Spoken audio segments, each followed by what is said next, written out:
Hello friends, welcome back. তো আজকে দুটো রেসিপি নিয়ে এসেছি, ফুলকপির তরকারি আর ফুলকপির ডাঁটা দিয়ে একটা চচ্চড়ি করেছিলাম। তো ফুলকপির এবার প্রথম আনা হলো, মানে এই সিজনের প্রথম ফুলকপি আনা হয়েছে।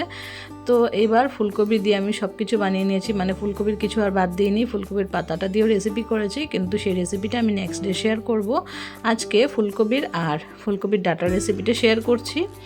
পাতাটা আমি পরের দিন বানাবো, তার জন্য আমি পরে শেয়ার করব নেক্সট ভিডিওতে। আর এই যে দেখুন, ফুলকপিটাকে এভাবে করে কেটে নেওয়া হচ্ছে। ফুলকপি আলু দিয়ে ঝোল করব। কার কার প্রিয় ফুলকপি, কিন্তু আমার খুবই ভালো লাগে। আর এখন স্টার্টিং হয়েছে ফুলকপির, তো এখন খুবই ভালো লাগে খেতে এই সময়টায়। তো দেখুন, ফুলকপিটাকে সুন্দর করে কেটে নিচ্ছি। তারপর কি করব সেগুলো আপনারা দেখতে থাকুন। আশা করি ভিডিওটা ভালো লাগবে, তো প্লিজ কেউ স্কিপ করবেন না। তো ফুলকপিটা দেখুন কাটা হয়ে গেছে এখন। তো ফুলকপিটা কাটার পর ফুলকপির ডাঁটাগুলো কেটে নিচ্ছে। তারপর ফুলকপির পাতাগুলো এক সাইড করে রেখে দিলাম, এটাকে পরে বানাবো। আর এখানে টমেটো আর আলু আছে, তো ফুলকপি তরকারিতে আমি ফুলকপি আলু টমেটো দিয়ে করব।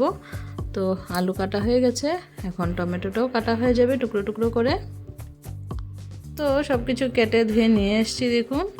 আর এদিকে আলুটা একটু ভিজিয়ে রাখলাম, আর এই তরকারিটাকে করে নেব। তারপর চচ্চড়িটা করব। তো কড়াইতে দিয়ে দিলাম সর্ষের তেল। তেলটা ভালো করে গরম করে নেব। গরম করে নিয়ে এবার ফুলকপিটাকে ভেজে নেব।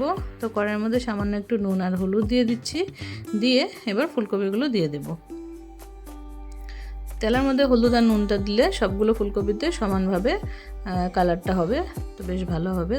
তার জন্য আমি এইভাবে দিলাম। উপর দিয়েও দিতে পারেন, কোনো অসুবিধা নেই, আমি এইভাবে দিলাম। তো দেখুন, নাড়াচাড়া করে নিচ্ছি। সবগুলো ফুলকপি দিয়ে নেব, দিয়ে ভালো করে নাড়াচাড়া করব আর কিছু সময় ফ্রাই করব। আর এদিকে দেখুন, একটা বাসনে জল বসিয়ে দিয়েছি গরমে, নুন দিয়ে দিলাম ওটার মধ্যে। আর এখন ডাঁটাগুলো দিয়ে দেবো। ডাঁটাগুলো কিছু সময় বয়েল করে নিতে হবে। ডাঁটা দিয়ে চচ্চড়ি করব, ডাঁটা আলু দিয়ে সর্ষে দিয়ে। আর এই যে ডাঁটাগুলো দিয়ে দিচ্ছি। এবার ডাঁটাগুলো বয়েল হবে, ভালো করে বয়েল হওয়া অবধি ওয়েট করব। আর এখানে ফুলকপিটাকে সুন্দর করে লাল করে ভেজে নেব। ফুলকপিটা কিছু সময় ধরে ভেজে তারপর আমি নামিয়ে নিয়ে তারপর আলুটাকে ফ্রাই করব। আর এদিকে দেখুন, ডাঁটাটা আমার বয়েল করা হয়ে গেছে, আমি নিভিয়ে দিলাম। আর এখন ফুলকপিটাকে নামিয়ে নিয়ে একটু তেজপাতা আর গোটা জিরে দিয়ে দিলাম। গোটা জিরে তেজপাতাটা ফোড়ন হয়ে গেলে তারপর এটার মধ্যে দিয়ে দেবো আলুটাকে একটু বড় করে টুকরো করে রেখেছি, যেহেতু তরকারিতে দেওয়া হবে তার জন্য একটু বড় করেছি। আর এই যে নাড়াচাড়া করে নিচ্ছি। এখন আলুর মধ্যে নুন হলুদ দিয়ে দেবো, দিয়ে আলুটাকে কিছু সময় ঢেকে ঢেকে ভাজবো, যাতে একসাথে বয়েল হয়ে যায় আলুটা। তো ঢেকে ভাজলে একবারেই বয়েল হয়ে যায়, তার জন্য ঢেকে ভাজলেই ভালো, ঝটপট হয়ে যায়।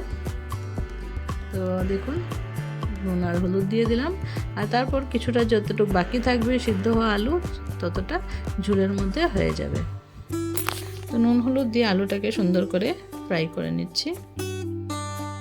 এখন ঢাকা দিয়ে দিলাম। ঢাকা দিয়ে এরকম করে কয়েকবার 4-5 বারের মতো আমি ঢাকা তুলে তুলে ফ্রাই করেছিলাম। আগুনটা রেখেছিলাম মিডিয়াম। তো এইভাবে করে আলুগুলোকে সুন্দর করে ফ্রাই করে নিব। এখন দিয়ে দিচ্ছি টমেটোটা আলুর সাথে একসাথে ভাজা হয়ে যাবে আর গলেও যাবে। তো তরকারির মধ্যে আমার টমেটোটা যদি একটু গলে যায় তাহলে বেশ ভালো লাগে খেতে, মানে টমেটোটা যদি একদম মিক্স হয়ে যায় তরকারির সাথে তাহলে ভালো লাগে। তো দেখুন, আলু টমেটো ভাজা হয়ে গেছে। এখন উপর দিয়ে জিরে গুঁড়ো দিয়ে দিলাম আর লঙ্কার গুঁড়ো দিয়ে দিলাম। আপনারা চাইলে এখানে ধনে গুঁড়ো ইউজ করতে পারেন, আমি ধনে গুঁড়ো ইউজ করিনি।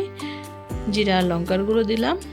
আবার এই তরকারিটা পেঁয়াজ দিয়েও করা যায়, একটু পেঁয়াজ কুচি করে দিয়ে দিলেও বেশ ভালো হয় ফ্লেভারটা, মানে মাছের মতো মনে হয়, যে মাছ তরকারি যে ফুলকপি দিয়ে বানালে যেমন লাগে সেম তেমনই লাগে। তো এই যে দেখুন, এখন নাড়াচাড়া করে নিচ্ছি। আর ফুলকপি দিয়ে মাছ দিয়ে আসলে অনেক বেশি ভালো লাগে খেতে। নেক্সট ফুলকপি আনলে আমি মাছ দিয়ে বানাবো ভাবছি। আর এখন তো ফুলকপি আসতেই থাকবে ঘরে, তো ফুলকপি দিয়েও অনেক রকমের রেসিপি ট্রাই করব ভাবছি। তো দেখুন, সুন্দর করে ফুলকপি আর আলুগুলো দিয়ে দিলাম।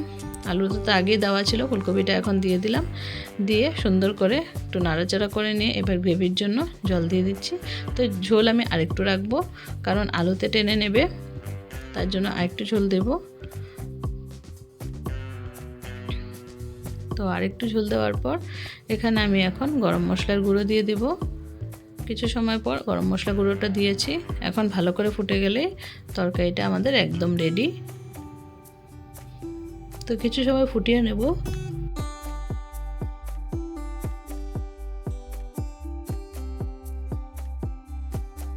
তো তরকারিতে দেখুন সুন্দর একটা জাল হয়ে গেছে। তো ফুলকপি তরকারিটা একদমই রেডি। তো একটা রেসিপি তো হয়ে গেল দেখানো, এবার আরেকটা রেসিপি স্টার্ট করছি। তো এখানে ডাটাটাকে জল ঝরিয়ে রেখেছি, এখানে কুচি করে নিয়েছি ধনেপাতা, এদিকে সরষের পেস্ট আর আলু। তো প্রথমে কড়াইতে দিয়ে দিলাম সামান্য একটু কালো জিরে ফোড়ন, তারপর দিয়ে দিচ্ছি আলুগুলোকেও ভেজে নেব। তো এই আলুগুলোকে আমি একটু ঢেকেই ফ্রাই করেছিলাম একসাথে সিদ্ধ হয়ে যাওয়ার জন্য, কারণ কি ডাটাটা অলরেডি বয়েলড তার জন্য। আর আলুর মধ্যে এখন নুন হলুদ দিয়ে দিচ্ছি, দিয়ে সুন্দর করে ভেজে নেব।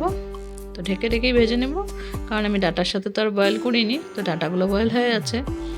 এই যে দেখুন আলুটাকে এইটুকু করে বয়েল করে নিলাম, ভেজে নিলাম এতটুকু আলুটা ভাজা হয়ে গেছে। এবার নামিয়ে রেখে দিয়ে যে তেলটুক ছিল সে তেলের মধ্যে দিয়ে দিলাম ডাটাগুলোকেও কিছু সময় ভেজে নেব। ডাটার মধ্যে সামান্য একটু নুন হলুদ দিয়ে দিচ্ছি, দিয়ে ডাটাগুলোকে সুন্দর করে ফ্রাই করে নেব, তাহলে কাঁচা কাঁচা ভাবটা থাকবে না, তার জন্য একটু ফ্রাই করে দেব। তো কিছু সময় নিয়ে একটু ফ্রাই করে নিচ্ছি।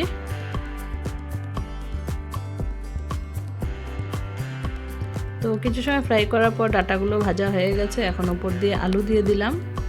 আলু দিয়ে ভালো করে নাড়াচাড়া করে নেব।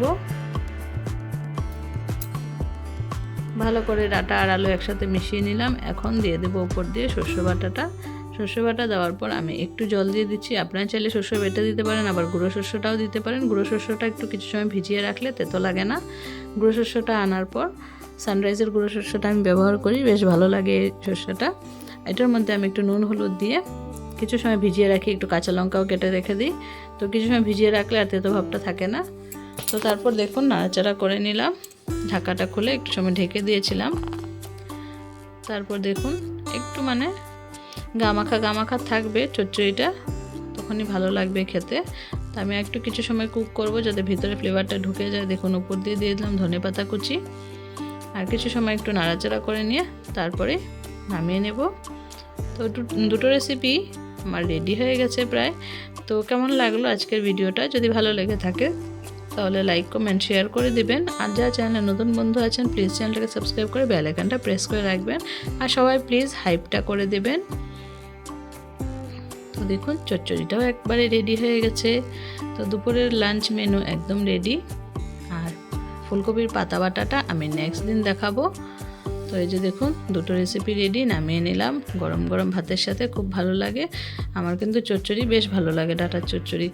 তো আপনারা যারা এইভাবে বানিয়ে দেখেননি কখনো ফুলকপির ডাটা, একবার বানিয়ে দেখবেন, খুব ভালো লাগে খেতে।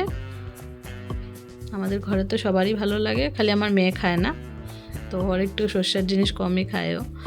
তো আজকের জন্য সবাইকে টাটা, বাই বাই। আবার দেখা হচ্ছে নতুন ভিডিওতে। সবাই ভালো থাকবেন, সুস্থ থাকবেন, বাই।